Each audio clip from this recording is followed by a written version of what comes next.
Бәріне сәлем, бұл Наздан Лайф подкаст, 3-ші шығарылым. Мен есімім Гүлназ, мен 22-демін және өзімнің тәжірибеммен бөлсем. Бұл жерде бүгінгі тақырыпты маған Инстаграм желісінде жазып ұсынды. Өзіңді 3 жыл бұрынғы кезіңді айтып берші дедім.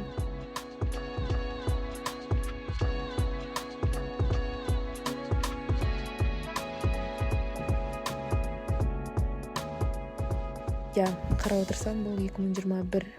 3 жыл бұрын ол кезде мен 2-ші курста оқып жаттым. Яғни мен Тұран университетінде Алматы қаласында орналасқан маркетолог саласына оқып жатқанмын. Қазіргі уақытта енді бітірдім. Ол кезде 2-ші курс. Жалпы мен андай бір карьера дейтін бір историяның бастауы содан алыс емес болды деп айта аламын. Себебі карантин болды, осы 2020-да болды да, 2019 мен универге түстім. 2019-да болды, мен универге түстім. Біздің универге маркетолог келді, Абылай Юсупов деген, өзінің практикасын жүргізіп, мастер-класс көрсетіп, және де стажировкаға алам деді. Енді маған әрине қызық болды. Мен бардым, менімен бірге тағы 7-8 адам барды. Бірінші айлар өткен сайын біздің арамыздағы адамдар саны азайып, соңында 2 қыз болып қалдық. 3-4 айдай сол жерде тәжірибе жинадым, ақысыз күйде жай. Одан кейін бірақ көп нәрсе үйрендім, көрдім, сөйлестім, қарадым, курс жасадық, онлайн платформа, яғни мен сайтта жұмыс істеп үйрендім, графический дизайнды қарап істеп үйрендім, видео түсіретін, яғни сол курстың видеосын түсіріп, сол курстың видеосын монтаждап, мен монтажер позициясында болып істегем. Кейін карантин басталып кетті. Карантин басталды, мен өзімнің үй жағымда ол суши грейс сияқты кішкентай осындай забегаловкалар болады ғой, сол жерлердің Инстаграм жүргіздім. Яғни там джанго, суши, крылышки, там, не знаю, пицца, тағыс, сол сияқты кішігірім. Мен осылай сіздердің Инстаграмдарын жасағым келеді деп, бірнеше менюдің дизайнын жасадым, визиткаларын жасайтынмын. Мен жалпы кіресе кімге қалай көріп қызығып жүрдім, сол нәрселермен істеп опыт жинадым. Кейін 2-ші курста біз қайтадан универге оралдық, және сол сәтте мен курс сатып алдым продюсированиядан, Гауһар Тасбересовадан. Ол кезде Choose Entertainment исполнительный продюсер позициясында жұмыс істеген. Ол жерде бірінші менің курсым. Сол курсқа түскеннен кейін біз офлайн түрде продюсерлік жайында көбірек біле бастадық, қарай бастадық, ашыла бастадық. Мен волонтер ретінде қатыса бастадым проекттерге. Яғни осы 2021-дегі нәрсе. Мен волонтер болып бастадым, курсқа қатысып оқу алып. Сол сәттерде маған сондай ұсынды, бірге бір іс бастайық дегендей. Ол сәтте мен, енді қалай болды детально айтатын болсам, мен тауда жүрдім. Ол кезде, прикольно, это было ровно 3 года назад, потому что бүгін тоже сол сестренкам туған күні. Мәссаған, қандай сәйкес. Тауда жүрген кезде хабарлама түседі, мен сөйлесем, осылай танысайық, көрсейік, мен осындай проект алып жатырмын, бірге бастайық деп маған Гауһар жазады. Оға дейінгі түні басқа проекттен отказ жасап, себебі осы нәрсеге көбірек көңіл бөлгім келеді, бәрі мен боспын деп айту үшін. Отказ жасап сөйтіп келдім. Сөйтсем, бізде бойызбанда ашайық деп жатырық, осындай балалар деп таныстырды маған Альфа тобын қазіргі уақыттағы.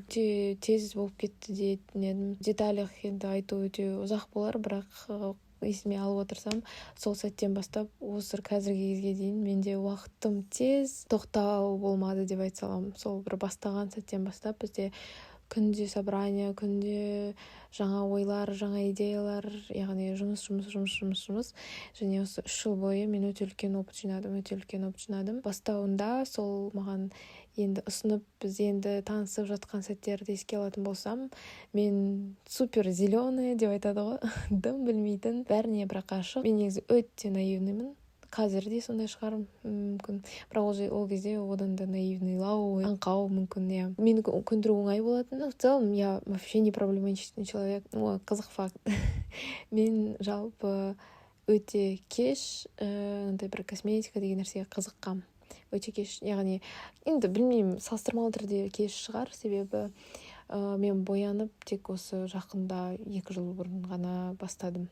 Өзім косметикамды алып, өзім боянып деген сияқты. Оған дейін менде ондай қызығушылық болмады. Мектепте болмаған ондай қызығушылық. Универге келгенде де менде так себе это не интересовало. Только этот период, когда 2-ші курс басталғанда, я начала это замечать. И это были первые мои какие-то первые шаги деймін ба.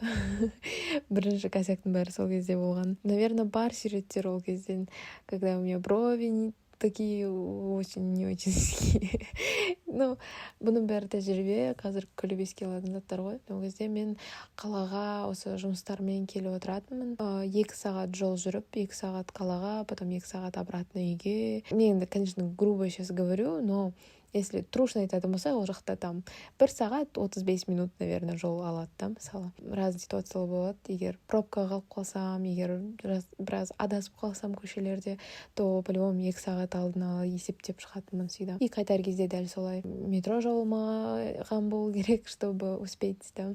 Потому что самый комфортный транспорт болды маған.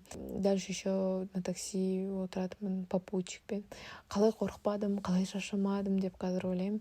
Себебі қазір ондайға келіспес едім деп айтамын. Енді ол кезде өте қызық болды, мен де бәріне дайын болдым. Ну, в целом менде андай бір выбор или нақты бір үлкен цель болған жоқ, где я могла бы просто делать дегенде. Менде цель болды, жаңа нәрсені үйрену, жаңа адамдар, мықты адамдардың арасында болу деген сияқты. Ну и в целом музыкальная сфера, то, что бізде уақытты көп уақытымыз концерттерде, немесе видео көруде, немесе план, идея, там студия сияқты атмосферада болғандықтан ол нәрсенің бәрі энергияны қаншалықты алса да соншалықты беретін маған. Жұмыс істеп отырып, мен сол энергиямен подпитывалась, так скажем. 3 жыл бұрынғы Гүлназ, ол өте кішкентай, қазір қарап отырсам, қалай ештеңеден қорықпай, қалай сонша күшті қайдан алғанын білмеймін. Қаншама косяк, қаншама қателіктерді жасаса да сабақ ретінде қабылдап, ары қарай жүре берген үшін рахмет айтамын. Менде тек ризашылық, благодарность сол сәтке, сол периодқа, себебі мен көп нәрсені үйрендім, көп затты көрдім, тәжірибе ретінде қабылдадым.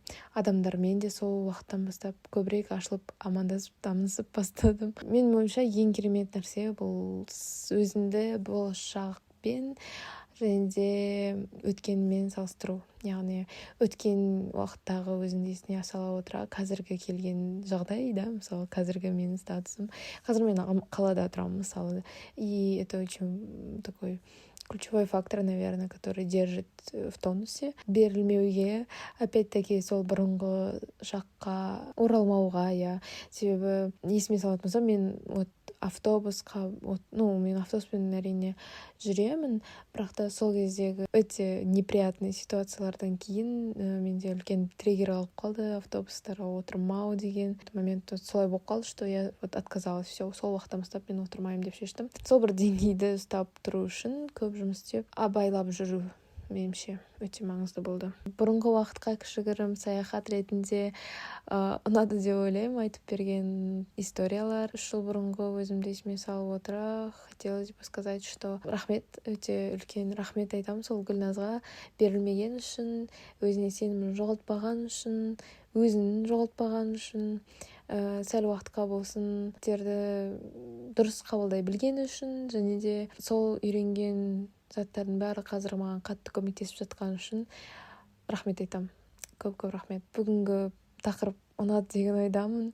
Тағы да егер де ұсыныстарыңыз болса, қызықтыратын тақырыптар болса, өтініш жаза кетіңіздер. Мен келесі подкасттарда сол нәрсені қорғайтын боламын. Я поставила себе цель, типа каждый день по одному подкасту, даже если он будет такой коротенький, потому что количество потом перейдет в качество, поэтому давайте хотя бы с этого начнем. Спасибо всем. Пока.